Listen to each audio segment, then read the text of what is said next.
Hey guys, how's it going? It's Jay, and today I'm going to cover the Sony ZV-E1 beginner's guide style. So I'm going to show you how to use this camera from a beginner-oriented perspective, and I'm not going to try to get lost in the weeds with some of the more advanced options that this camera has, because it is insanely powerful. But I just want to get you up and running as fast as possible, and then I'm going to go just a little bit deeper to show you some of the key settings in the menu that you may or may not need to change, you know, coming from a beginner-oriented perspective. So first I'm going to go over the camera, put the battery in and all that type of stuff. Then I'm going to go in the lab and I'm going to do like a live demonstration so you can see how the camera actually works in like a real use case scenario. It's probably going to be about an hour long. So stay tuned, and below the video I'll have navigation links that'll get you to different sections of the video. So if you're looking for something specific, you can, refer to the navigation links to help get you there quicker as opposed to watching the whole thing, you know what I mean? Guys, I also just wanted to thank BH Photo for letting me borrow the ZV-E1 for this video. I actually made the ZV-E1 lens shootout video as well during this cycle. So thanks again to BH for letting me borrow the ZV-E1. I really appreciate it, and I highly recommend you guys check out BH Photo for your photo and video needs. Great store. Let's just get right into it. All right, guys, so in the box, you really don't get much at all. They didn't even, there's no charger, there's a battery, there's a strap, and there's like a wind diffuser here. So you are also gonna need a memory card. So the card that I'm using is this UHS-2 SanDisk card, and it works really good. It's a UHS-2 card, which is a faster card, so it will read and write faster when you take the files off. It'll also help clear the buffer faster if you're taking a lot of consecutive photos, for example. But its biggest advantage, honestly, is when you're taking the data on and off the camera. If you were a sports shooter, clearing the buffer would mean a lot more, but this is a video-oriented camera, so it's not as big of a deal in my opinion. But in any event, this is the memory card I'm using. All right, guys, so just to go over this stuff really quick, what we have is the battery. Now this is an FZ100 battery. It's a large battery, so it'll last a really long time. Probably record for about 2 hours with this battery. It's really good. And we have the wind diffuser here. I already went over the memory card.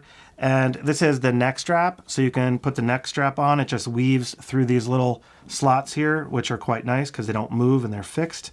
So on the end here, you just have to like weave it through and use that. But I'm not going to use that because I'm actually going to have it mounted to a tripod, and the strap kind of gets in the way, so I don't really want to mess with that. So I'll show you how to put the wind diffuser on in a second. I just want to go over the camera body a little bit. First, let me just show you how to get this thing charging, because you really want to do that step one. So like I said, it doesn't come with a cable or a charger, so you're going to have to, get a USB-C cable. At least mine didn't come with one. I was kind of surprised. I've never gotten a Sony camera before without at least the charging cable and like the AC outlet thing. So what I have is I have like a PD power brick, which is a high wattage charger, and it comes with a USB-C cable. I'll have all this stuff linked below, guys, if you want to, get what I have here. But this seems to be a great solution. And you basically just open up the port door on the top here where the microphone jack is. That's the microphone jack, and that is the USB-C port that you can use for charging. Now you can also use the USB-C port to transfer files off the camera, and you can also use the USB-C port for streaming. If you want to do webcam streaming and things like that, the USB port is great for that. You just plug this right into your computer, and the camera will then pop up as a web camera. It's awesome. So full frame web camera via the USB-C, which is quite nice. I got to put the battery in the bottom. I didn't put that in there yet, so let me just throw the battery in. And you can see here, the battery goes in this way, like this. So you just put it down, and it pops in, like so. And notice this little blue lever. That is to release the battery if you need to take it out. Also, I wanted to just point out on the battery door here, there is this notch built in. You can kind of see it from the bottom there. You see that notch?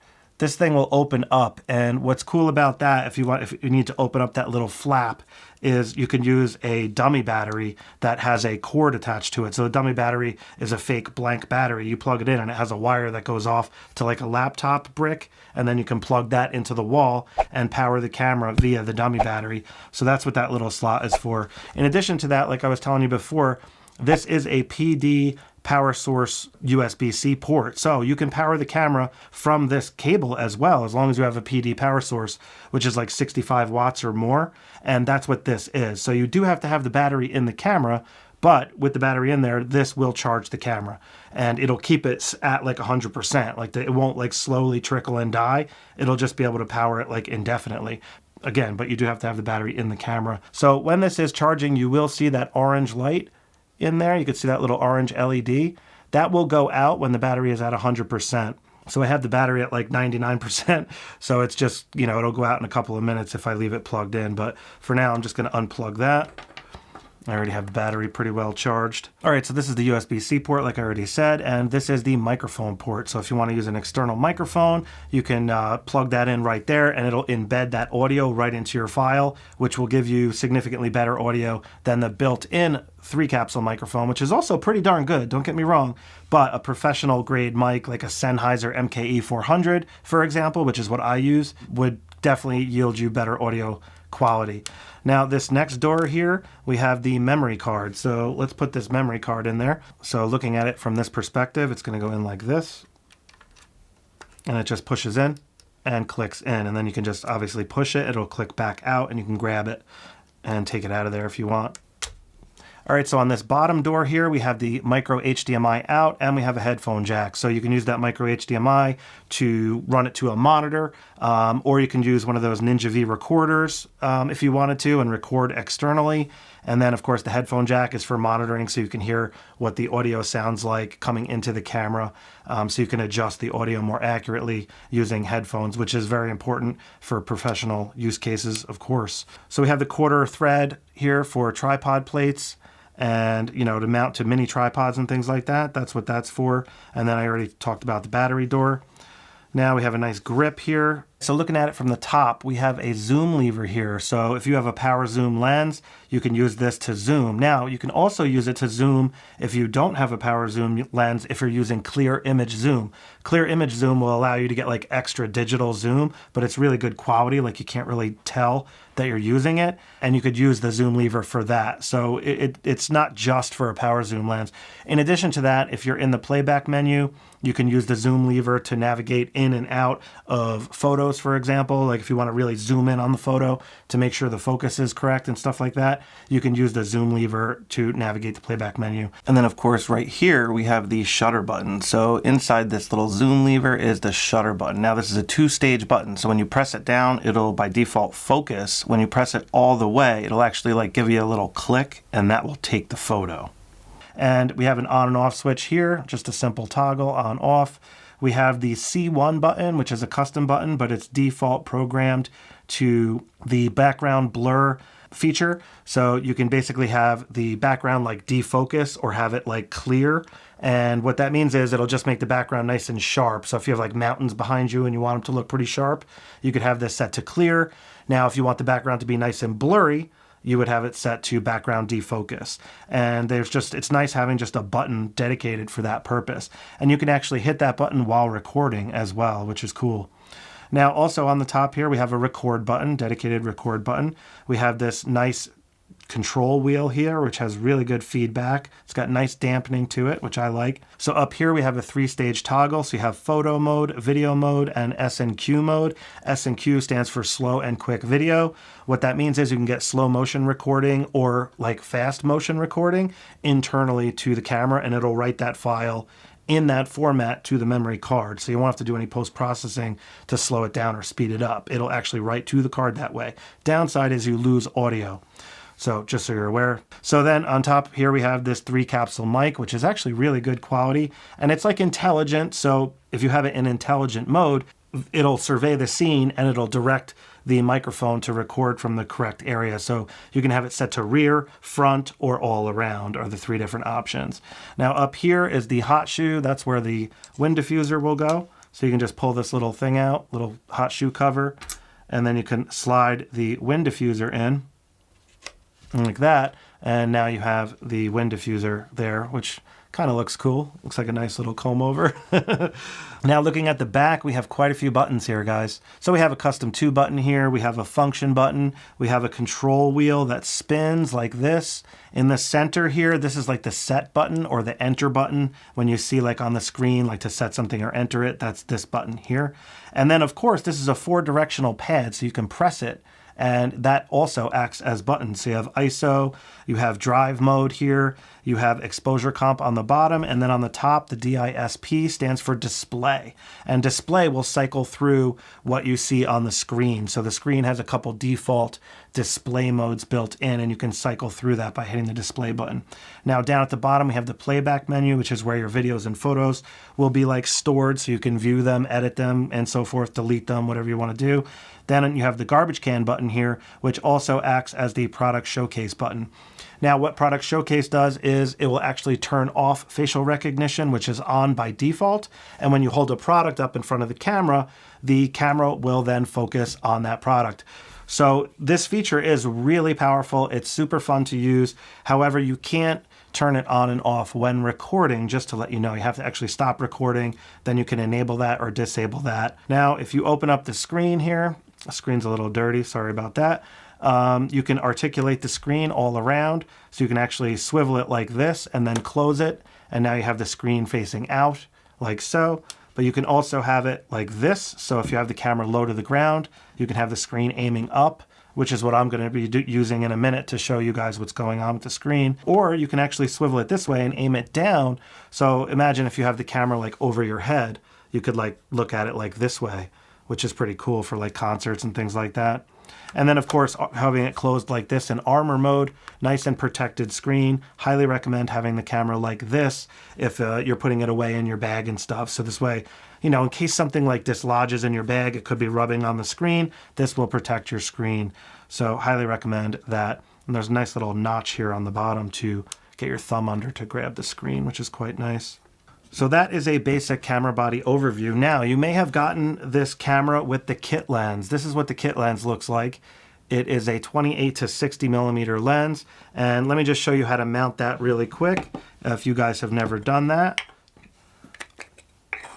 So I just unscrewed the cap on the back of the lens, and I unscrewed the body cap off the front. Now, here is the sensor. So that is the full frame sensor. You always want to have that covered. You never want to be like walking around without something covering that. That's why they give you the body cap, or you can just have a lens on there all the time, you know what I mean? So what you got to do, guys, there's a white dot here, and then there's a white dot on the lens flange. You need to line up those dots like so. That will then seat, and then you can twist clockwise, and you'll hear it click. Now that click is this release pin right here. This is the locking pin. So if I press this pin down, I could now take the lens off. It won't let me take the lens off because it's locked right now. So if I press this pin, I can take it off, and notice that pin right there? You could see it moving. That's that lock pin. So anyways, that's that. Now, to use the kit lens, this is the compact closed position, so the lens will not work like this, and the camera will tell you, please open the lens. What they mean is you have to twist this to the right to open the lens. Now the lens is in its functional position, so you have 28, and you can zoom all the way to 60 millimeter. So this is a variable aperture zoom lens is what this is called, and this is the lens cap. You could take that off there, and this is the front lens element. And, you know, this is a 40.5 millimeter filter thread if you are using this kit lens and you want to get filters like ND filters and stuff like that.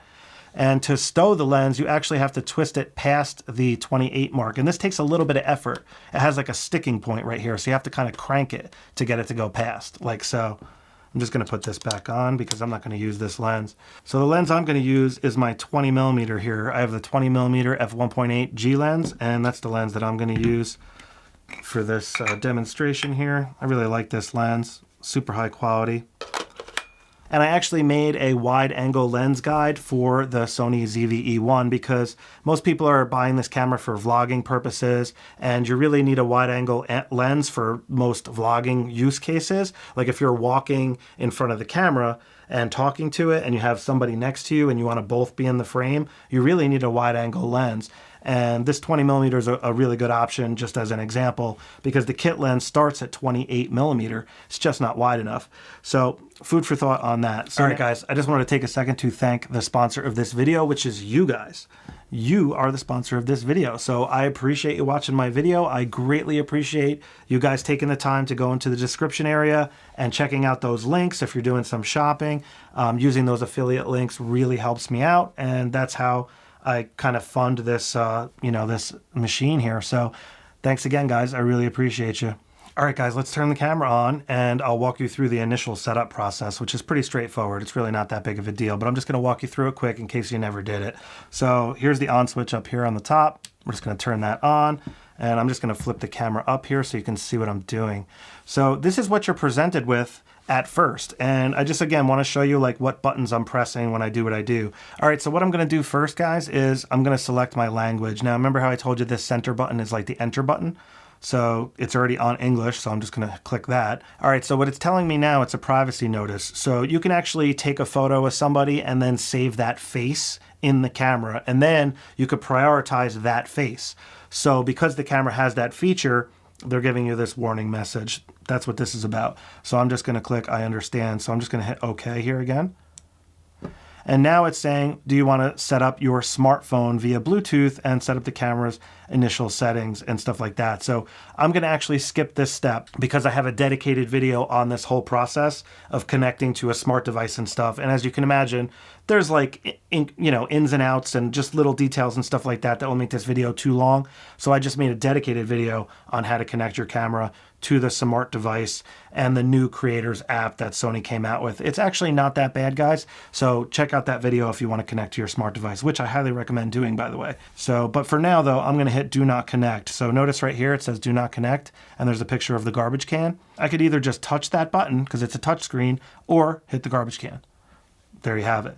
So now it's just letting you know where to go in the menu if you want to connect your smartphone later.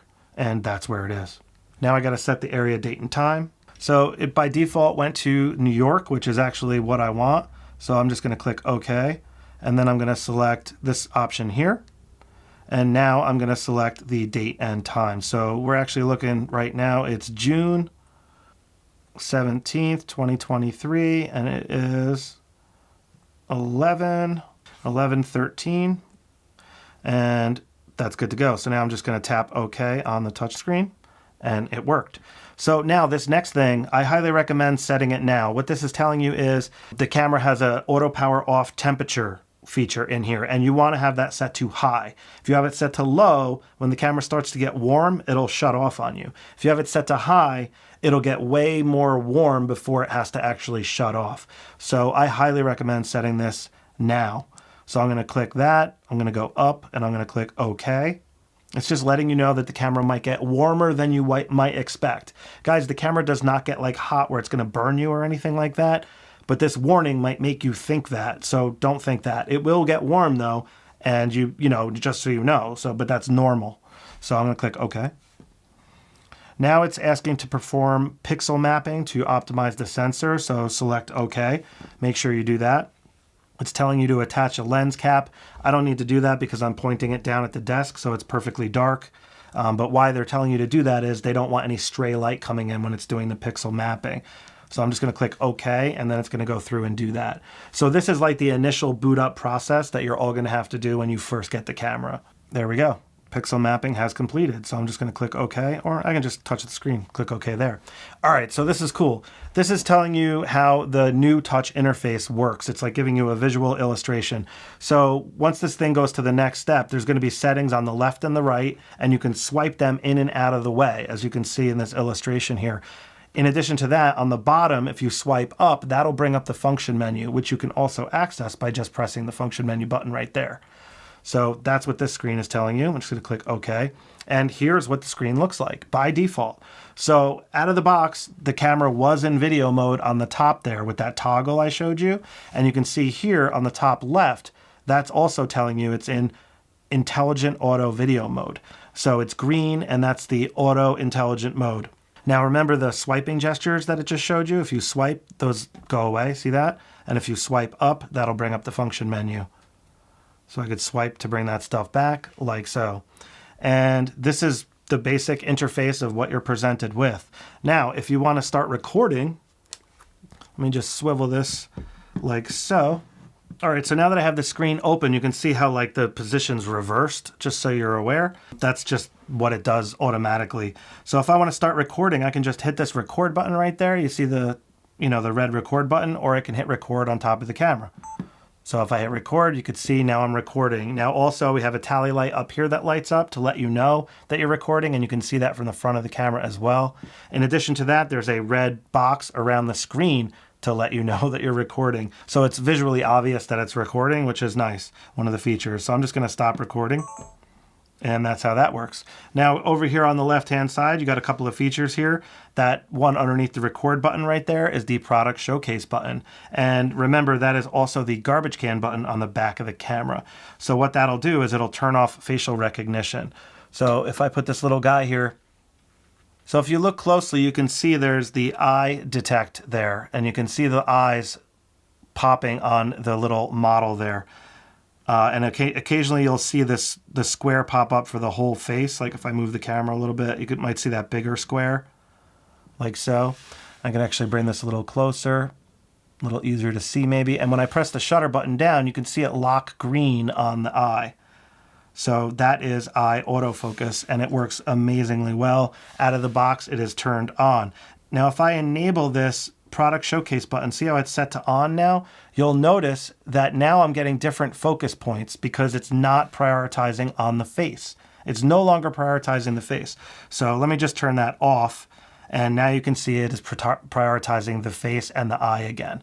So that's what product showcase does. I just wanted to really make you understand how it works, so this way if you're having an issue with it, you might know why. And for example, an issue would be leaving it in product showcase and then putting your hands up, and the camera will then focus on your hands, and it'll make your video look terrible. Like if I block my face, it's gonna focus on my hands here.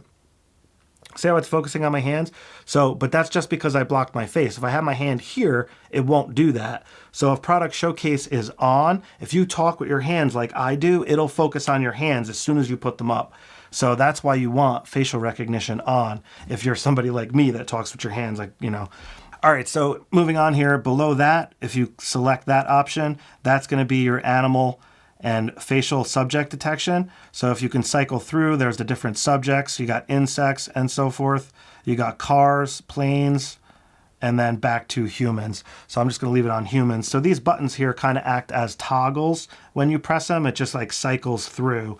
When you go to them in the function menu, it works a little bit different. I'll show you that in a second. Now zoom will just give you the option to zoom in quickly to preset amounts. Like that, 1.5, 2.0 for example. That is a digital zoom, by the way, because this is not a zoom lens. So that's what that is. Now here, this will bring you into the playback menu. This button here on the bottom will bring you into the playback menu, and you can see the video that we just recorded. And I got a couple other videos on here from the other day that I was working on. Here's some photos. And you remember how I told you the zoom lever here will zoom in and out for you? So you could see how it's zooming in and out on the photos. It's pretty cool how that works. So you could use the zoom lever. If you keep zooming out, it'll bring up this display. So you can go to date view, and you could see your photos and all the different dates that you took photos or videos. And that's how that works. Pretty cool. And once you're here, you can actually scroll and zoom.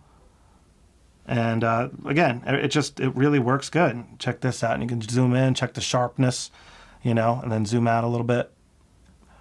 So I really like the way that this interface works. And then if you just press the shutter button here, it'll bring you out back to the normal default screen.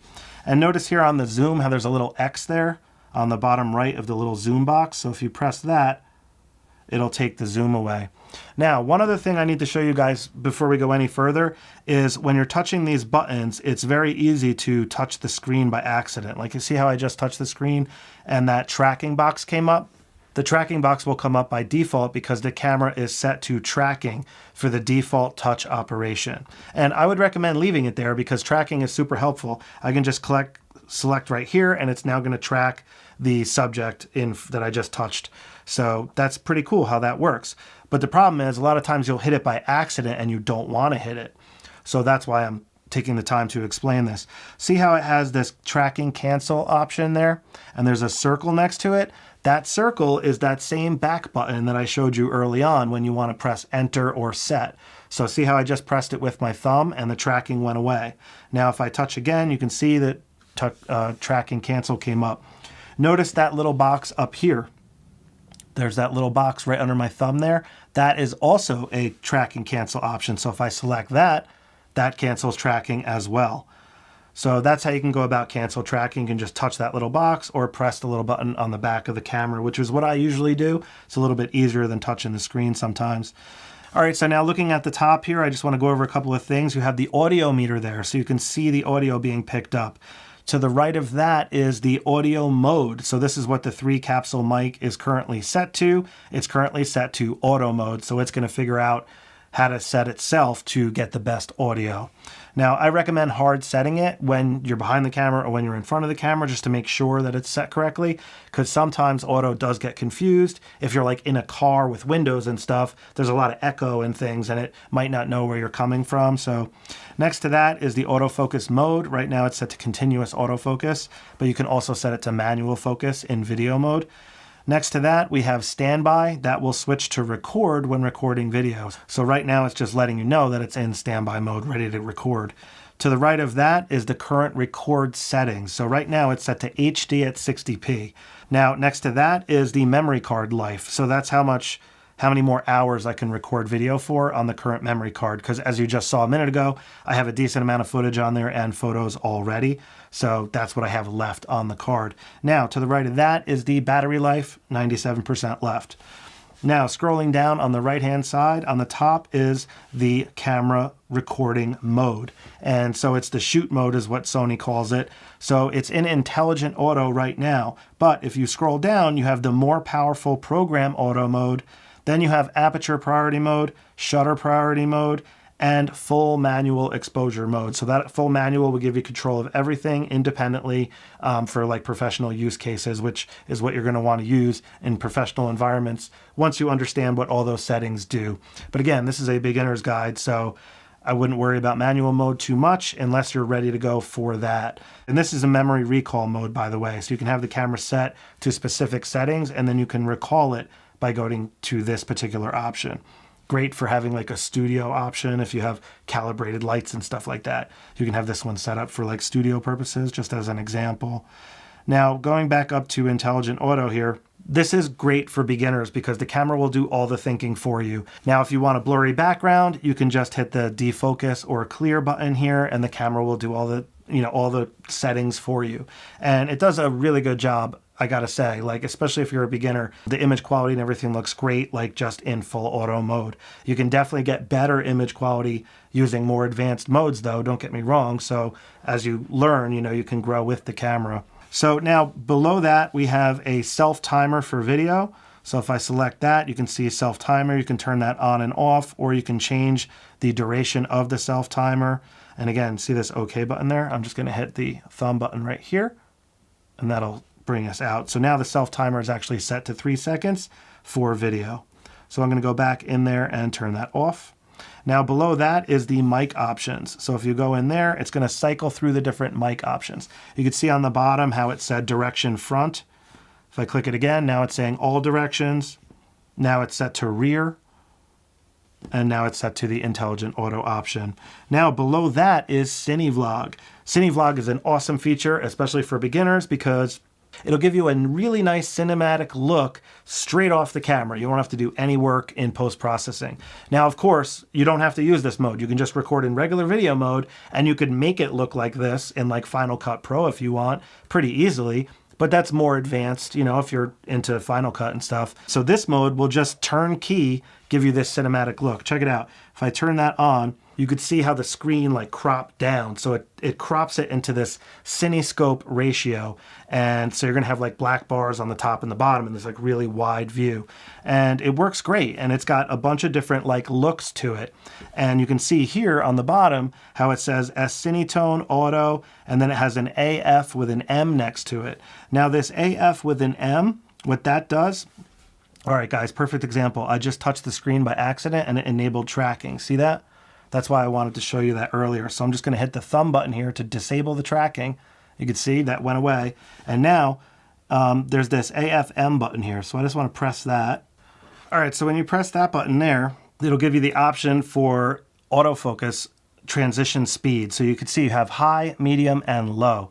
If you guys want a more cinematic look, you can set the focus transition speed to low, and when it switches from one subject to another, it'll be nice and slow and smooth. If you have it fast, it'll be like really responsive. So if you're doing product showcase and you're holding up products quick, you might want it to be more responsive and just switch to that product quickly. And you would then want to have the focus transition speed set to at least medium, if not high. Now, if you're tracking high-speed moving subjects, you also might want to have this set to high, just so you're aware. So it puts it on medium at default, which works pretty good. So I'm just going to press the shutter button there to exit that and cancel tracking because I keep touching the screen by mistake. Now, I just want to show you this cinematic mode here. If you go to S-Cinetone right here, I'm using S-Cinetone, but this time I'm using it in the gold like variety. So you can change the way the S-Cinetone looks. It has a couple different options. Let me show you. Here's the ocean version. So this is what the ocean looks like. And then you got a forest version, which adds like a green, kind of like a green cast to it. So this is the forest version. Let me just go back to the original here. All right, so now this is S-Cinetone Auto, which I think looks really good, just as is. Looks pretty good. You have a couple different options. It's by default S-Cinetone, but you have this clean option, you have this chick option, fresh, and then monochrome. So these are the different preset modes that you have. Now, for example, if I decide to go with S-Cinetone, I could then go to this option here where it says Auto, like so. I could then go to this Auto option and notice how there's more options. So now I have gold, ocean, and forest. So you have like not just the one look, and then you can tweak that look with this customization option, which is so cool. So I really like the way gold looks, for example, but Auto also works really well. And now that S-Cinetone's on, I can actually X this out by hitting this button here, and that'll X that out. All right, so I got CineVlog on now. You can see right here in that little square how it says on the bottom right. So if you tap that again, you can turn it off, and now CineVlog is off. So now CineVlog's back on. I'll X that out. All right, so below CineVlog is this other creative option here, and it's giving me a hard time touching the screen. So it's telling you can do the background defocus option here, so you can turn that on and off, and notice how it has a slider for the background defocus, so you can control it, which is quite nice. And then next to that, you have the bright and dark option, so you can raise the exposure or lower the exposure on the fly. You can actually do this while you're recording as well, which is pretty amazing.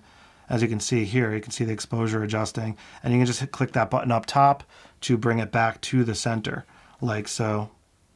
Turn that off, cancel tracking, it'll go back to the face.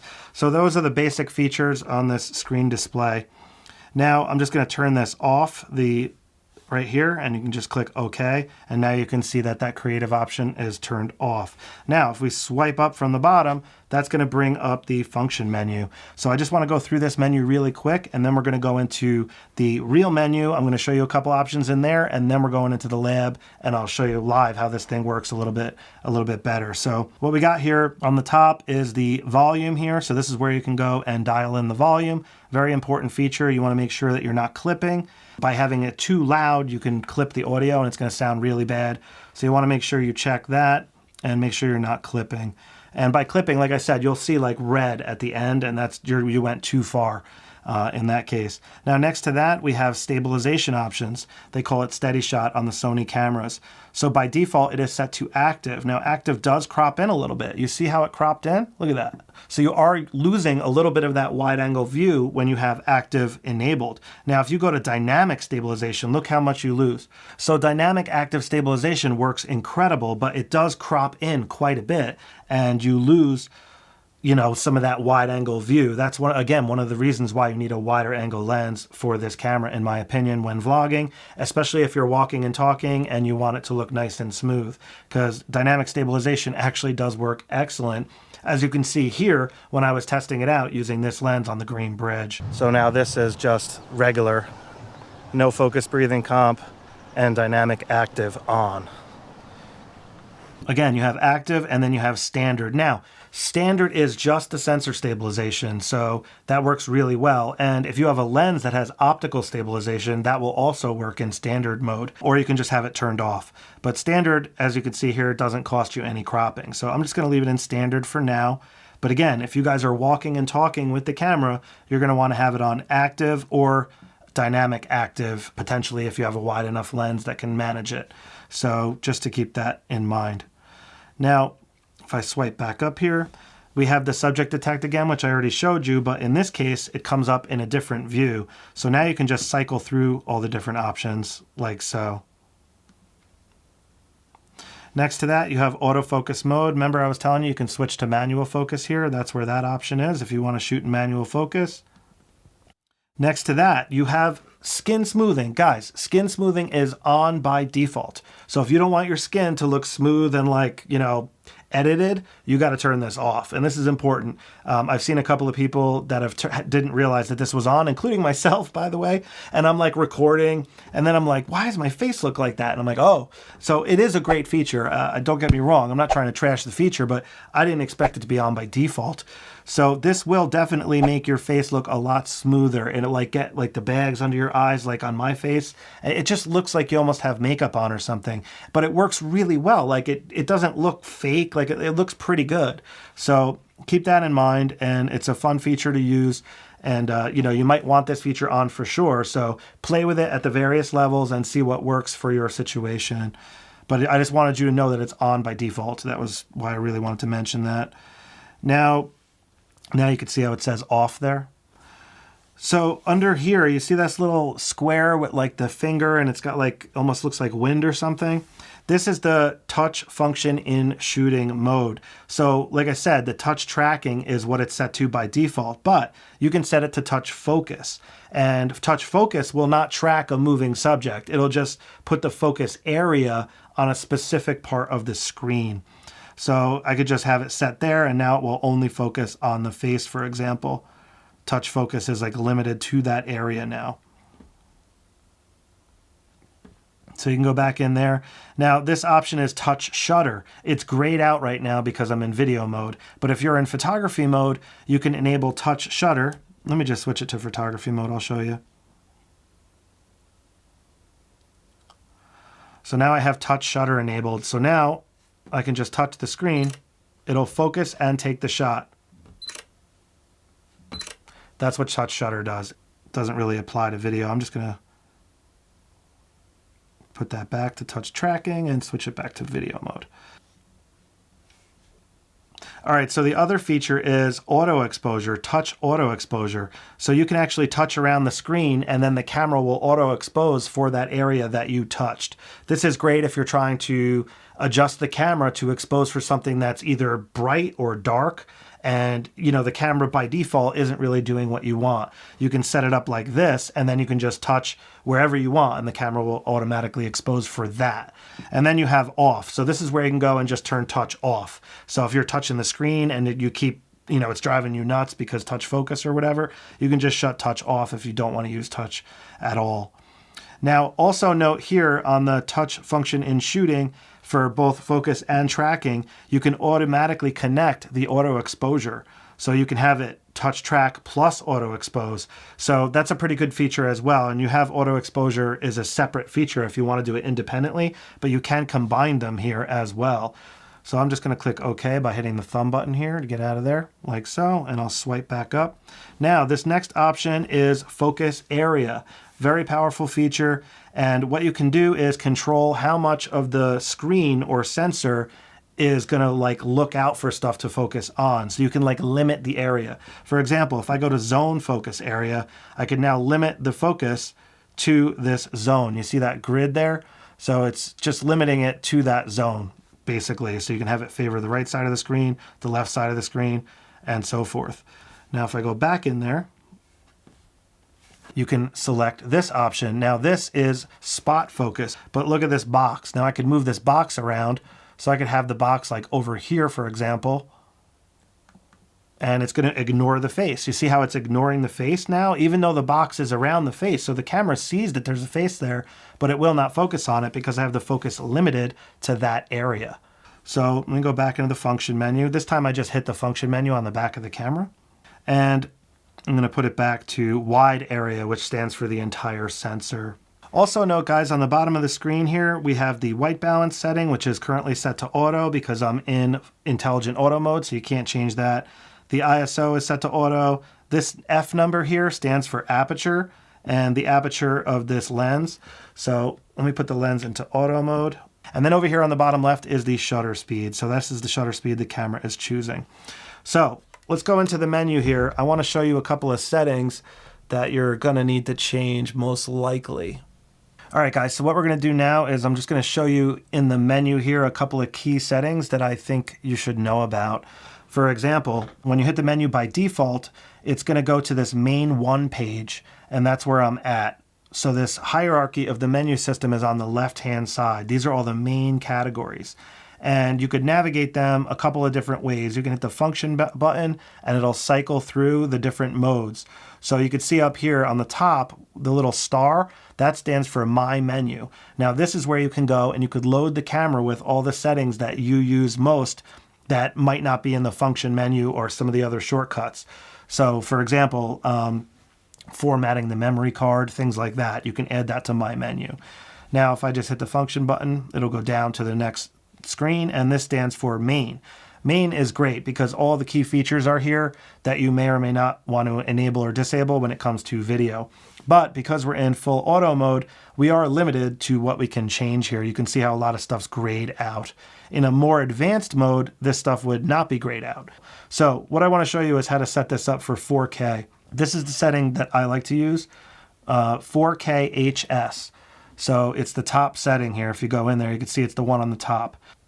So once you select the format, the file format, you could then select the bit rate here if you want, or you can select the frame rate.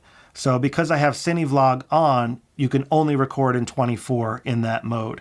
So if I go out here and turn CineVlog off, and then I go back into the menu, notice how it says 60p now.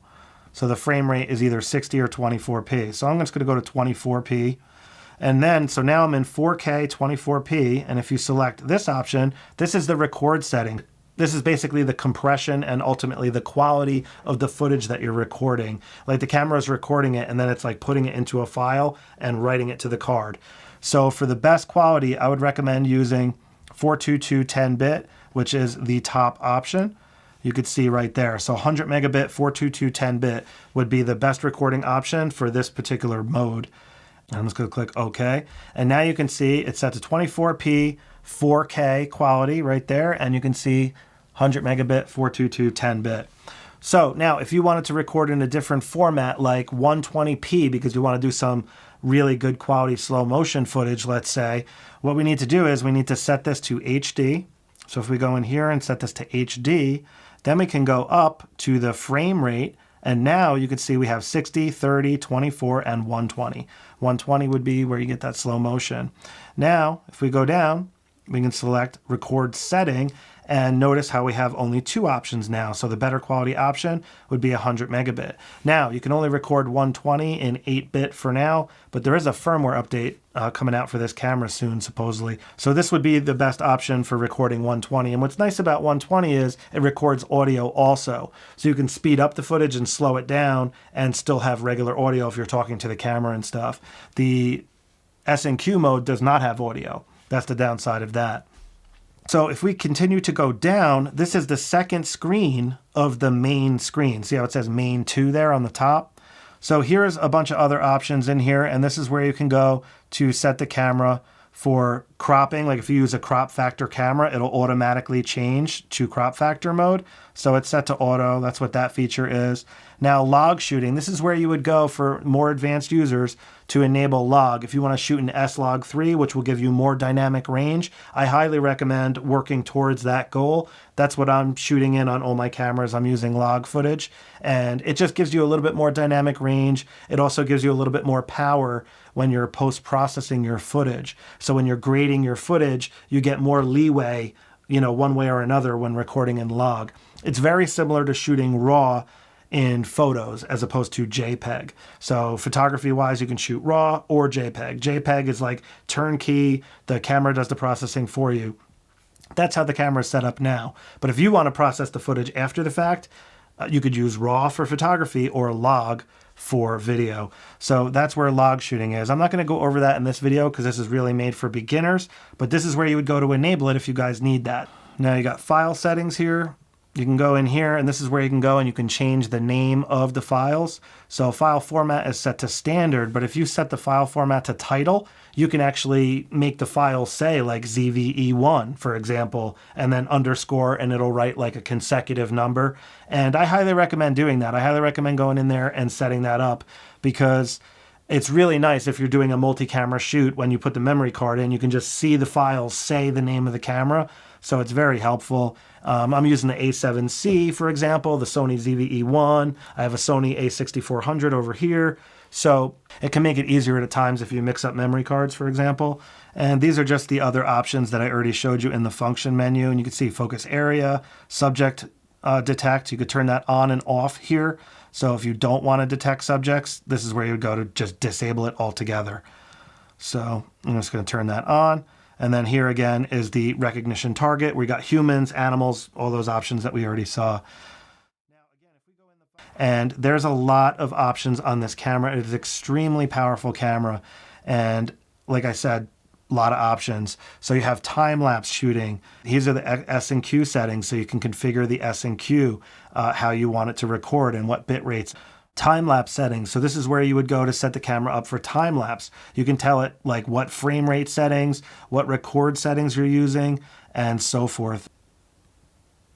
All right, guys, so this is where lens compensation is. If you just keep scrolling down in the shooting area, you can see on the left, that's the one that looks like the video camera, that's red. If you keep going down, this is where lens compensation is. I wanted to show you this in a little more detail because this camera has breathing compensation. Now, depending on what lens you're using, in my case, I'm using a lens that supports this, but again, I'm in full auto mode. So let me change the camera mode here to program auto. And that'll give me more options in the menu here. So let me go back to the menu, lens comp. Oh, it won't do it in 120. Okay, hang on. Let me go back out. Go up to main. Change this to 24p. I'm just going to put this back in 4K because that's what I like to use. And it is set to the correct bitrate there. Okay, good. So menu, function, lens comp. All right, so now you can see they're all ready to go and available. So lens compensation is, all right, so this is where you can enable breathing comp. All right, guys, so what focus breathing is when the focus transition shifts and it's like really far, like it's a far focus transition. So for example, from the minimum focus distance, like this guy here to my face, you could see on the edges of the screen here, watch how it like actually looks like it zooms a little bit. Here, watch again. You see that zoom effect? That's focus breathing. Now watch, on the G lens here, I can enable focus breathing compensation. Now it will crop in a little bit, which you'll see. So you do lose just a little bit from the edges. So it crops into like 22 millimeter, 24 millimeter approximately. But you'll see how good it works when it comes to holding stuff up like this. Let me show you. All right, guys, so now I have focus breathing compensation on. So if you look at the edges, you can see it is cropped in just a little bit, but not too bad. Now watch when I hold something up. You see that, how the zoom, it's like not zooming now? So this is a really incredible feature that Sony has come out with, and it's awesome that the ZV-E1 has this because when you're doing like hardcore cinematography, that focus breathing, it is kind of distracting. And if you watch like movies and stuff, you don't really see focus breathing very often because it's like distracting to the viewer. So I just want to cover that really quick. And then these other options, distortion comp and so forth, I just recommend putting them all to auto. And depending on what lens you're using, it'll correct the distortion for you. So your video footage, you know, won't look distorted. So highly recommend leaving all that stuff on auto. All right, guys, so another feature here in the shooting area, if you go to shooting option number 12 and you scroll over, this is where a couple more settings are for some of these features. Now, auto framing settings is what I want to show you. Now, watch this auto framing feature. You guys aren't going to believe this. Check this out. All right, so now I have the auto framing feature on, and you can see how it's zooming in on me. So it almost looks like I'm the 55mm lens now, but watch this. It's just gonna follow me. I can go over here. I can go over here. I'm seeing the whole screen, what I'm seeing, like an uncropped version, and it's showing me the rectangle of what's actually being cropped. So I could see the rectangle moving as I move. You know, it's going left and right on the LCD screen here. So in here are the settings for auto framing. Now you have auto start. You can go in here and you can tell it when to start tracking, or you can have it like switch at 15-second, 30-second intervals. So that'll actually basically control what the cameraman looks like. Hit menu, you can go back. Now you have crop level. You can crop in a lot, a little, or not so much. So this is another way to dial in this feature. And then of course you have tracking speed, so you can make the speed a little bit slower so it has to like catch up to you, again making it look more like a cameraman. All right, so in here you can control whether or not it crops in during streaming or movie recording, or HDMI output independently. So that's pretty cool, and that's where the features are for auto framing. Highly recommend you try out this feature. Now if I hit the function button here, it'll go down to the next option here, which is exposure. And I'm just going left and right. So you can see if you go left and right, it'll just go through all the different options. So go right over. So you can see we have 6 options within exposure here. So this is where you would go to set this stuff up. Now, you have ISO range limiter and you have ISO. So the range limiter here is where you can set your minimum and maximum ISOs.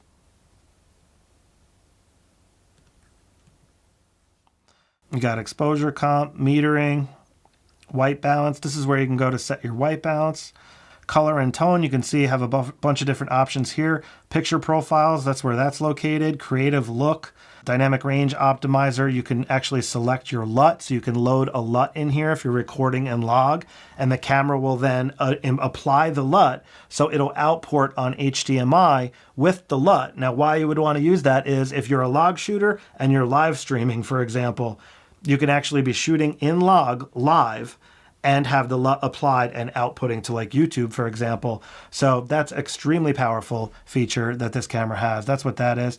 Soft skin effect, zebra. Zebra is an exposure tool that's quite advanced, and you can set the level that the zebra appears to help, you know, dial in like skin tone exposure and stuff like that. Now we're in the autofocus area. I want to show you in here the autofocus transition speed. So this is another area where you can go and set that. So in here, there are 7 steps to autofocus transition speed. I would recommend putting that down to like, I don't know, 5 or 6 or so, because it's just a little too fast out of the box. So I'm going to put it at like 5. That's what I would recommend. And then autofocus subject shift sensitivity. What this means is if you're like, again, doing product showcase and you hold something up in front of the camera, it's like how fast does the camera switch to that? That's what this option does. So it's set to responsive by default because it wants it, if you're holding the product up, to really instantly go. But I find sometimes it's a little too much and I don't want it to switch that quickly. So you can back that off a little bit. You know, you could go to 4 or 3, for example, and then when you hold something up, it'll just take like a quarter of a second before it switches, which again, you might not want that, but it depends on what you're doing. I just find it when it's set to responsive, sometimes the focus will jump to something and it doesn't really look that good, you know? So a little bit slower sometimes is a lot less like obnoxious if you're the one viewing the video footage. I'm gonna hit menu to go back. All right, so under subject recognition, this is where the options are that I was telling you about with the biometrics before. Face memory, you see that? And register face priority and stuff. All that stuff's in here. And then if you're using manual focus, you have focus magnifier, which will punch in to 100%. So you can just really fine tune the focus. Works great. I use focus magnifier all the time when I'm using a manual focus lens. And just some more options in regards to that. Peaking. Peaking is another tool that will help you find focus by lighting it up with specific colors. And that's what that does. You can select the level and the color of it. And again, it's another tool for manual focus in particular. Works pretty well. Function menu here. Now we're in the playback area. This is where you can go to do a bunch of stuff to your photos. You can edit them a little bit. You can see here in large. You can rate your photos, protect your photos, delete, and so forth. Edit, this is where the editing comes in. Photo capture will actually steal a frame off a video file and then turn it into a JPEG for you. So you can actually like extract photos from the video footage. I created a dedicated video on this feature because it's so cool. Sometimes you are recording video and you're like, man, I wish I had a photo of that. You can do that with this feature right there. That's pretty cool. Now viewing, it's just giving you a couple of options for if you're recording time lapse as to what that looks like when in playback. And it just depends on how you had the time lapse set up as to how the playback will look. You might want it to play back faster or slower, for example, so you can see what the time lapse looks like. Now, if we go down one more, this is the network area, as you can see, and this is where you would go to connect to smart device. And you can see here streaming, Wi-Fi, Bluetooth. This is where you can go to enable Bluetooth and stuff. Wired LAN, USB, LAN tethering. All those options are in here for that type of stuff. All right, so down here on the bottom is the toolbox, which stands for setup. And you can see there we have area, date, and time, which we already selected. But one thing I wanted to show you is this NTSC PAL selector. So guys, if I'm located in North America, and in North America, we use the NTSC like video format. And what that means is it's the frame rates that the camera records in. So you might have saw earlier the frame rates. We had 24, 30, 60, and 120. Now, if you live in like Europe or other territories that use PAL, which is PAL format, the frame rates are different. They're like 25 frames per second, 100 frames per second, and 50 frames per second, just as an example. So if you need those frame rates, or you want to use the frame rates I'm using, you would have to set the camera to NTSC. But like I said, North America is by default set to NTSC. So I just wanted to show you guys that one. Now, this is where you can go to save settings. So if you have the camera like fully configured, like exactly how you want, because this is a highly customizable camera, you have it all set up, dialed in for your use cases, you could then save those settings to a memory card, take the memory card out, put it in another ZV-E1, and then load those settings. And now the other camera is set up exactly the same. So this is great if you have multiple of the same cameras and you have a team of people working together or whatever. So that's what that save and load option is. Now, Operation Customize. Again, this is where you can go to customize the camera, and you can see how many options there are. You can customize the keys for photography when in photo mode. You can customize the keys completely different if you want for video mode. And then you can also customize the keys for playback mode. So very powerful. And then in here, function menu settings, you can actually go in here and configure your function menu however you want, separately for photo and separately for video. S&Q is technically video, so this bottom one applies to S&Q mode as well. So this is where you can go to change this stuff. So if you don't want creative look, for example, you can go in here and change it to another option, like picture profile, soft skin, whatever. That's how that works. And you can do that independently, both menus. Very, very cool. And like I said, highly customizable, very powerful. Now, different set for still and movie. If you go in here and just click OK, if this will basically make it so if you switch the camera from photo to video, none of the settings will carry over. So for example, if I'm shooting sports and I have the shutter speed at like 1/500th of a second, if I switch to video mode, that setting of 1/500th of a second is going to come over. So the camera is going to be the same way. If you enable all this stuff, which is what I do,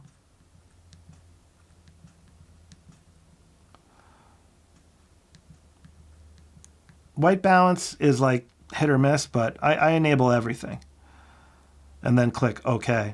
So now, if I'm in photo mode and I have it set up for a specific settings, when I switch to video mode, it's going to be whatever I have set for video. So the settings can be completely different. I could have different, as you just saw, all that stuff, white balance, focus mode, and so forth, shutter speed and everything like that. So keep that in mind. I like having it set this way myself. You might not want that, but food for thought. Now, display screen, again, when you hit the display button, it will cycle through the different screens. And you can see right here, these are the different options, and you can uncheck them if you don't want. So, for example, watch when I hit the display button. The histogram's coming up. Now the auto leveler just came up. And of course, you could swipe to get rid of those as well, and then cycle through the display options. Now dial customize here, this is where you can go and you can change like what this dial does, what this dial does here. Also, you can control what lens options have. Some of the more advanced lenses have function options on them and you can control what that is. And my G lens is one of those options. You can see here on the side, it has this button here. That's that function button that you can customize and control. Now you got touch operation, we already talked about. Accessibility. Accessibility is great if you need help reading the screen, for example. So this is where you can go to do that type of stuff. You got speed and volume and stuff. So if you're visually impaired, that's very helpful. That's where that is. Now monitor brightness. This is another setting I wanted to show you and talk about, because when you flip the screen out and have it in selfie mode, the screen might look backwards to you and you might want to flip it, like you might want to mirror it. This is where you can go to do that with monitor flip direction. So for those of you that are like, why is my, if you have like a whatever, your face and you see it's backwards, it's like, why is it backwards? I get a lot of those questions. So this is where you would go to change that. Now display quality, I have this set to high. Rather have the screen look better, so I would recommend putting that on high. Might cost you a little bit of battery life, but I think it's worth it. Now, monitor brightness. So one other key feature is monitor brightness, and this is where you can go to raise and lower it. All right, so if you go in here and then press the set button, it'll bring you into the brightness setup. And if you select sunny weather mode, it will make the screen way brighter. As you could see, the screen just brightened up a lot. So it is way easier to see the screen in the sun when you have it set to sunny weather mode. So I usually just leave it there if I'm outside, but otherwise I would leave it to manual because you don't always want it that bright. And of course that will eat up a little bit of battery life as well, but the battery life's really good on this camera, so I wouldn't worry about it too much. All right, guys, let's go into the lab and I'll show you how this works, like using a real scene, so you can see like a couple of things that I want to show you, and we'll wrap this video up. Alrighty, so here we are. I have it in video mode, and this is what it looks like just by default. So if I hit the record button here, you can see it's now recording. Now, if I just touch on the background, it's going to smoothly transition to the background. I'm just going to stop recording. And I can swipe again to bring those buttons up, and I can hit record by hitting that button as well. That's pretty much how that works. So you can see the touch tracking is just moving around the screen, and again you can cancel the tracking by hitting this center button here, like so. And we got CineVlog. I can turn CineVlog on right there. Just turn that on, and again you can see how it crops down. I could then swipe away and you can get a better view of what that CineVlog looks like. It's pretty sweet looking as far as the crop goes and stuff. And if you tap it again, it'll turn off, and now you can see the screen went back to the larger view. Now, if I go into photo mode here, you can use the shutter, and you can see how it'll automatically focus on whatever's closest to the camera by default. So it's focusing on that metal bracket right here that I have the quarter attached to, like so. So that's how you take a photo. Now you can set the self timer by hitting the drive mode here on the dial. So you can hit left, that'll bring up the drive mode, and this is where you can go to set the camera up for continuous shooting, which is great if you're doing sports and stuff. So for example, if I put this on high speed, high plus, focus, and then hold the button down, you can hear it. That's the rapid fire shooting, and that's what that does. Now you can also set self timer. So this is the 2-second self timer, and you can see if it has a left and a right arrow, that means that there's more options within that setting. So it's set to 2 seconds right now, and now if I go to take a photo, it's going to count down and then take the shot.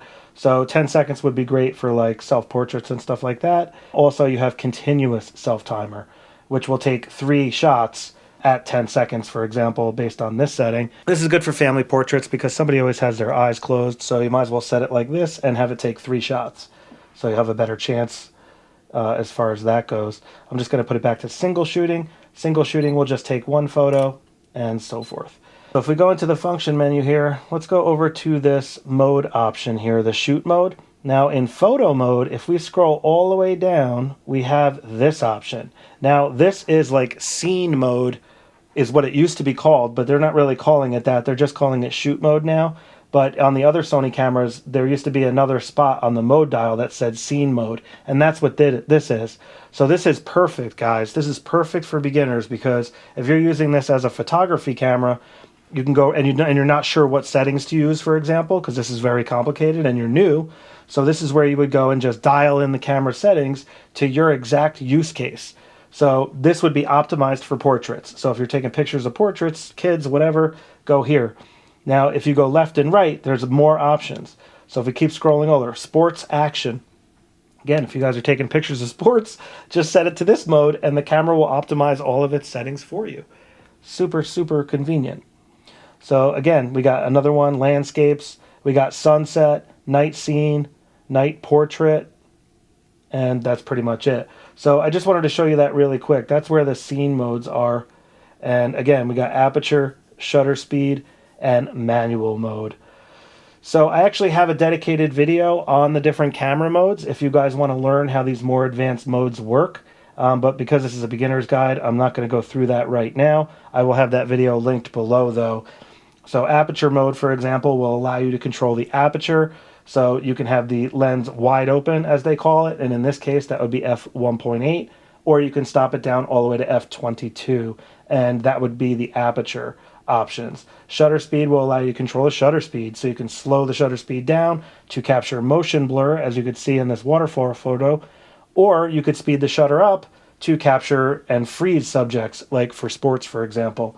And then again, manual mode, as I already said, gives you full control of all the settings independently. So let me just go back into that because it's in manual mode right now. You can see how dark it is. Put it in program auto mode. If you guys are finding that auto mode is just not enough for you and you need more power, put it into program auto mode, and program auto mode will allow you to change a lot of other options. So you could see over here, like now I have the option to change the white balance. You didn't have that option before in full auto mode. So program auto mode gives you that and the ability to change the metering mode. The metering mode is basically how the camera determines what a proper exposure is. So by default, the camera is set to multimetering mode, which will pretty much use the entire scene, but it will emphasize the center area like a little bit more. So I would recommend just leaving it there for now, but there are other metering modes you can check out, such as spot metering, which I'll show you really quick. If you scroll down, you have this spot meter option, and that is just a tiny little circle that will indicate the exposure. So that's what spot metering does, and that's good if you're trying to isolate what you want the camera to expose for. That's where that is. Highlight priority mode will expose for the highlight. So you can see that light in the background. It's making sure that that's not overexposed. Now watch when I switch back. See how it's now exposing for the whole scene? So that's what metering mode does. Alright guys, that about wraps up the ZV-E1 beginner's guide. I tried to keep this guide a little bit shorter and more beginner oriented than my previous ZV-1 Mark II guide, which was over 2 hours. So that I went through every single option in the menu, and if you want to see more details about the menu, it's pretty much exactly the same as the ZV-E1. Don't forget, below the video guys, I'm going to have links to other videos if you want to like learn more. You know, like I said, the Creators app, you got the Exposure 101 tutorial, we have the wide angle lens guide option. I also have a video that will show you how to transfer the photos and video files off the camera onto your computer using the Sony a7 IV, but the process is exactly the same on the Sony ZV-E1. So instead of covering that all in one video, I have dedicated videos for those specific tasks. So below the video, I will have those linked for you.